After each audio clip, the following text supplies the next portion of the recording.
So in the absolute insanity that can be modern life, I feel like we all need resources, these things that pull us through, give us strength, and literally help like carry us through some of the hardest periods where we can then thrive and blossom afterwards, right? It's not like whether we get knocked down or not, it's like who we are when we're down and like how we allow ourselves to rise on the way back up.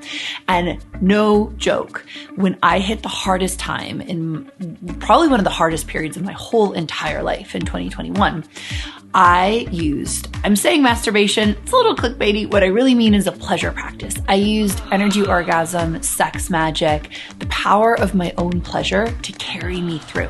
And too often we think of masturbation as, maybe low vibration, something a little dirty or shameful, something we're uncomfortable with, something that we shouldn't do if we're with a partner, blah, blah, blah, rather than this tremendous resource of support, of energy, of activation. And so I'm going to share with you in this video why a pleasure practice is so essential for being resilient and able to truly, truly, truly have the life that you most desire. I don't know why I have this briefcase. It's not really a briefcase. It's like a bag full of dildos. I'm not sure. I think there was some sort of joke I was supposed to tell, but I can't remember what it is. Anyways, please enjoy that I also have a bag full of crystal dildos. Also, if you too want your own fancy bag of crystal dildos, or to masturbate your way out of hard times, or to have a pleasure practice so you can be the sex witch you know that you were born to be, then you can check out Vita Sacred Sexuality. I've included the link down below. You can sign up for the waitlist. You also get 4 of my most amazing pleasure-filled practices. And this is a program for you. If everything that I say on this channel, you're like, wow, this sounds amazing, and I want to go all the way in, like deeper than a YouTube video can take me, then please go ahead and click that link. Remember to subscribe to the YouTube channel for epic sex and legendary love.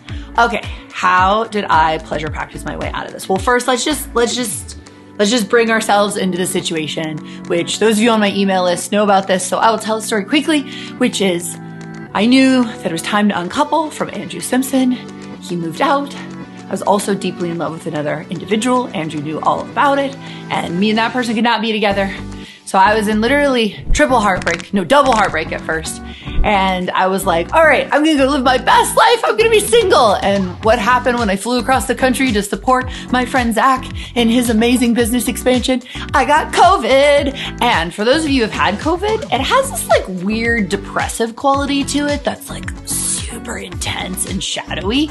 It's like all of like your worst thoughts and fears just kind of bubble up to the surface because you're weakened and going through this like intense stressor in your body. So anyways, I now was in double heartbreak, had just lost my very, very stable, loving, supportive partnership of 8 years, and was now plunging into the depths of darkness in quarantine. This was back when you got COVID and it was Delta and people are like, ah! Right? And so like no one wanted to be near me. So I also like wasn't having touch, connection, people supporting me as I went through the uncoupling. So crazy hard. And then my first sort of lover experience that I was dating, like he kind of went all weird in the space when I was in quarantine and basically essentially ghosted me. So now we're talking triple heartbreak plus COVID. And then all of the ancient demons came out. It was like, you're not beautiful enough. You're not good enough. You will die alone. And I was like, what the am I going to do with this? Also, I had started a secondary business and I was already scared of running 2 businesses while single. And then I got long COVID. So I had brain fog and extreme COVID fatigue. And I was like totally and utterly destabilized at the time in my life when I needed to show up the most. Then I stopped sleeping, not out of stress. I literally wasn't like up with racing thoughts. I just completely stopped sleeping for 3 straight months. Got a different, completely unrelated bronchial infection for an entire month to the point where my mouth swelled and I was spitting blood.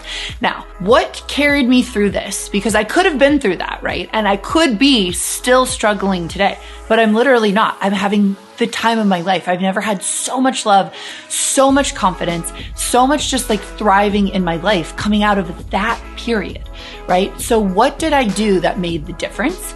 I had a sacred pleasure practice. Now, I don't just mean masturbating to have an orgasm, which I did some of that as well, right? This isn't the kind of like, getting off to porn sort of thing, which is totally fine, but that's not necessarily going to save you from a crisis. instead, I did my practices. I did sex magic. I had energy orgasms.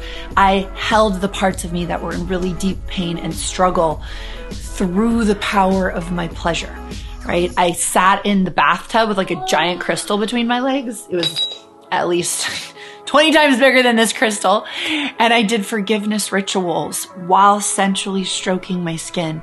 I cried my eyes out. And through that, I never lost sight of two things. One was my own greatness, right? And in those moments when things are so hard, it's like you need this thing that will remind you that like pleasure is possible. You are amazing. Life is expansive. Like there's hope at the end of the tunnel. And for me, being able to have an energy orgasm, being able to do a sex magic practice, being able to cry my way through a forgiveness ritual, it's like touching life to the core, touching myself at the center. It was like, okay, I can do this. And number two, I was reminded of the higher purpose of things.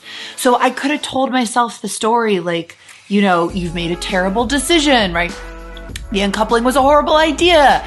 You should go back to your ex.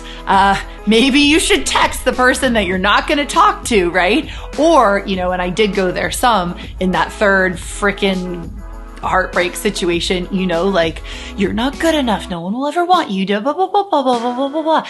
And while I was like teetering on the edge of that and like COVID depression was like knocking me into it, when I went to the depths of my pleasure practices, it was always clear to me that I was going through a spiritual initiation, that there was a higher purpose to what was happening. And don't get me wrong, I was kicking and screaming against that. I was like, I don't want to be in a spiritual portal right now. I don't want to be initiated. I was like, I don't care if I'm part of the healing of the sexual trauma body of the planet. I was like, I just want to be able to go on a goddamn date right now, not have my like soul ripped open and my heart like bleeding all over the floor. And when I did my pleasure practice, it was like, this is what is required of you right now so that you can do the initiatory work that you are being asked to do so that you can be who you were meant to be on this planet. It was so clear to me.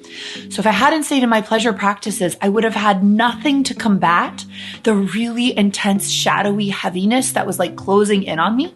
Every single time I did a pleasure practice, I was like, okay.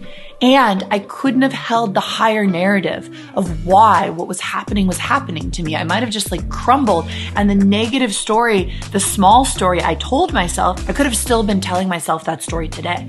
And that would have kept me small. I might still be struggling today. But because I understood the higher purpose of what was going on, I was able to use the portal as a healing and initiation. I was able to actually face some of the deeper wounds that were still sitting in my body and my psyche and integrate them step by step, feel them each part of the way and see clearly, okay, this is one of the hardest things I have ever been through. But if I can pick up these wounded pieces inside of me and choose the deepest self-love that I am capable of giving myself in this moment, when this process is over, and I don't know how long it will take, but it will be over one day, I will emerge even more of the queen that I am, even more anchored in the depth of self-love that I know that I deserve.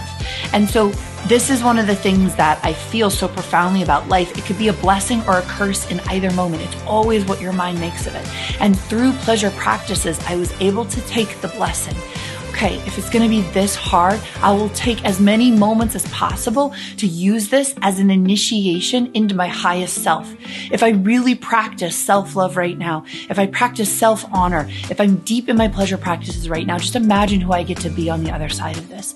And so literally on my hands and knees, I like crawled through the swamp, the dumpster fire, the like horrible, shadowy, hellish darkness that was like closing in on me. And I literally did rebirth myself. As soon as that chapter was over, it was about 3 months long, I went on this weekend trip and it was like the time of my life. I met this amazing guy. It was so incredible. Had these really dynamic, beautiful experiences and just like my life opened into this incredible portal. And so I share this with you because I don't know that I would have been able to do that without my pleasure practices. And sometimes we dismiss like, oh, self-pleasure, whatever, like it's masturbation. But really, to a high priestess. To those of us who are on a spiritual path, it can be literally a saving grace. It can be something that holds you in a way that I don't think anything else could have held me. Not even meditation, right? Like I was meditating at that time, but the pleasure practices let me go so deep inside of myself, remember ecstasy, hear the higher wisdom of the goddess, and be in a portal of my own magic, even in the hardest times. And so this is the power.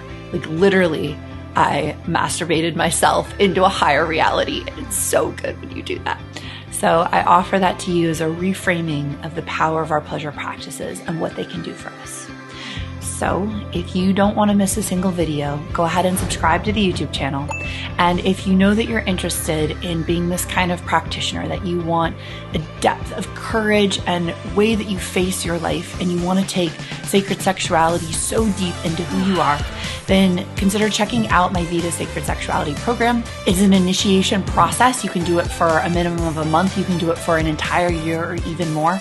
And we spend every single month, you get 13 to 14 classes that you can attend live or totally at your own leisure.